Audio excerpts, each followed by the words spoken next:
and welcome to SubjectMoney.com. In this series, we're going to cover different financial ratios that are used when analyzing a company.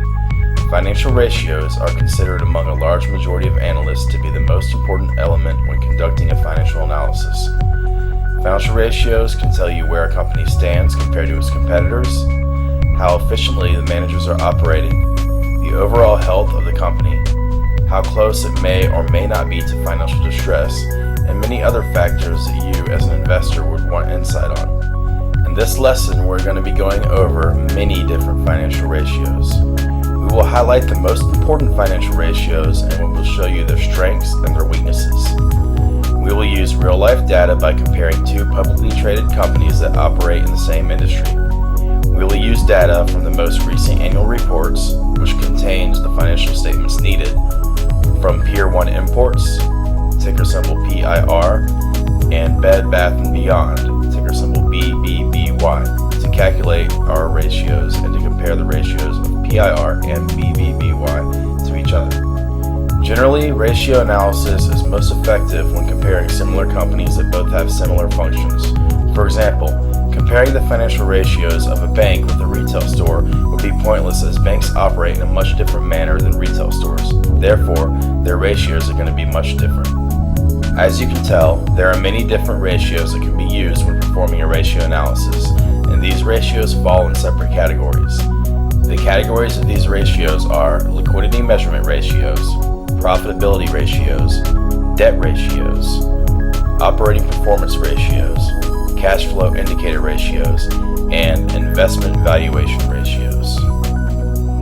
Just about every ratio used will get the components or the numbers needed to derive the ratio from the company's financial statements, such as the income statement, the balance sheet, and the cash flow statement.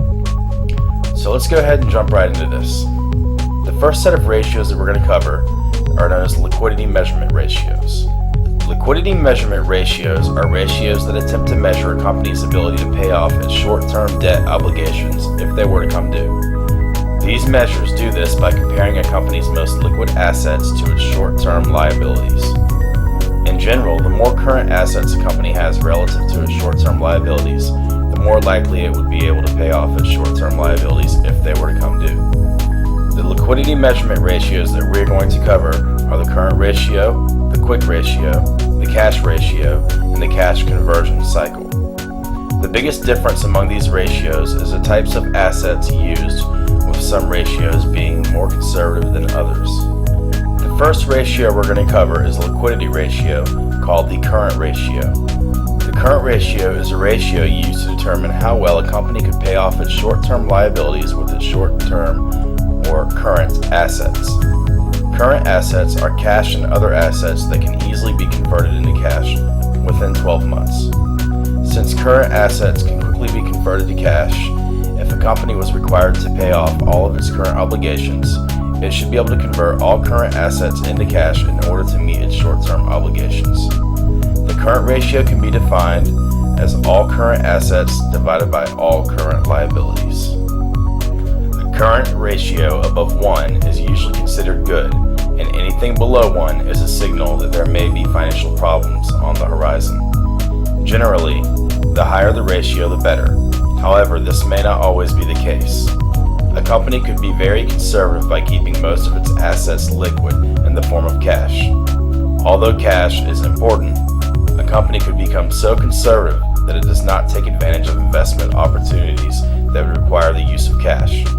A company could continue to pile up cash, therefore propping up its current ratio, but this would not be good for the growth and profitability of the company since it would be missing out on profitable investments. Conversely, if a company becomes too aggressive and has a low current ratio, it may not be able to tap into low interest funds by borrowing from banks. This is because banks love to analyze potential borrowers by looking at ratios. By keeping the liquidity ratio, such as the current ratio, high, companies are able to tap into low-cost borrowing from banks and other lenders. Another important thing to consider here is that the current ratio uses all current assets. This includes cash and cash equivalents, marketable securities, accounts receivable, inventories, and other current assets. In theory, these assets can all easily be converted into cash. However, in reality, this isn't always true. For example, the value of inventory reported on the balance sheet might not be accurate, especially if the company's inventory consists of items that nobody wants. If a company has inventory that is not in demand, they may have to sell it off at huge discounts in order to convert it into cash within a short period of time. Now let's go ahead and calculate the current ratio for Pier 1 and Bed Bath & Beyond and then compare them to each other. The first thing that we need to do is pull up the latest annual report for Pier 1 and Bed Bath & Beyond. The annual report is also known as a 10-K filing and is required by the SEC for all publicly traded companies. We can find the annual report for these companies on their company website or on the SEC's website. Here we have the balance sheet for Pier 1, which shows that Pier 1's fiscal year ends on February 25th of each year. We're going to be looking at the amounts reported for fiscal year ending on February 25th, 2012. These statements are reported in thousands.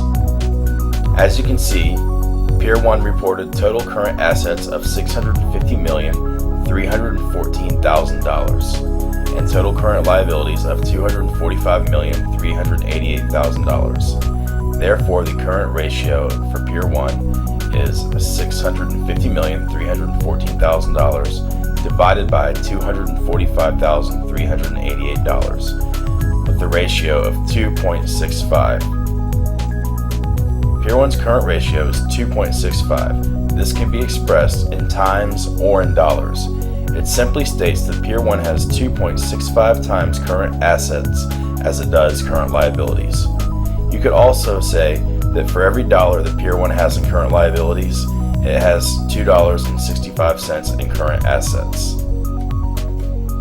Now let's look at Bed Bath & Beyond's balance sheet to calculate their current ratio. We also got Bed Bath & Beyond's balance sheet from their company website, and it is also reported in thousands. The first thing that stands out is that Bed Bath & Beyond is a much larger company. However, they are still both retail stores with a similar focus. Bed Bath & Beyond has current assets of $4,142,939,000 and current liabilities of $1,399,130,000. Therefore, the current ratio of Bed Bath & Beyond is $4,142,939,000 divided by $1,339,130,000 with a ratio of 3.09. Bed Bath & Beyond's current ratio is 3.09, which is higher than Pier 1's current ratio. Bed Bath & Beyond has $3.09 in current assets for every dollar it has in current liabilities. According to this, Bed Bath & Beyond is in much better financial shape and is of relatively low risk to both investors and lenders. Why does Bed Bath & Beyond have a higher current ratio than Pier 1? There could be many factors that we can't figure out by simply looking at the current ratio. We would have to look at the history of both companies, trends, and other ratios before we can come to a conclusion that Bed Bath & Beyond is the better company. For example, maybe Pier 1 was on the brink of bankruptcy, but it has made a huge turnaround. This would mean that more than likely the stock is selling at a discount, therefore offering you a higher return.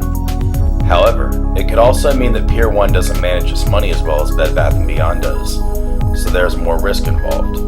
Another factor could be that Pier 1 is more aggressive in its investing.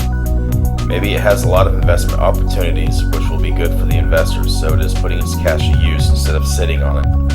The point being made here is that just because a company has a higher current ratio does not always mean that it is a better investment. There are many weaknesses in the current ratio, many of which we have already explained. Even though a company has a higher current ratio, it doesn't always mean it's the most liquid. This is because, as explained before, the current ratio includes accounts other than simply cash. Two companies could have the same current ratio but actually vary greatly in liquidity. For example, if two companies, Company A and Company B, both had a current ratio of 1.5, except Company A's current assets consisted of mostly cash, while Company B's current assets consisted of mainly inventory and accounts receivable, then Company A would be very liquid, while Company B might have trouble meeting its obligations, especially if it takes them longer to collect on accounts receivable than Company A. There are other liquidity ratios such as the quick ratio and the cash ratio that attempt to find a more accurate measure of a company's liquidity.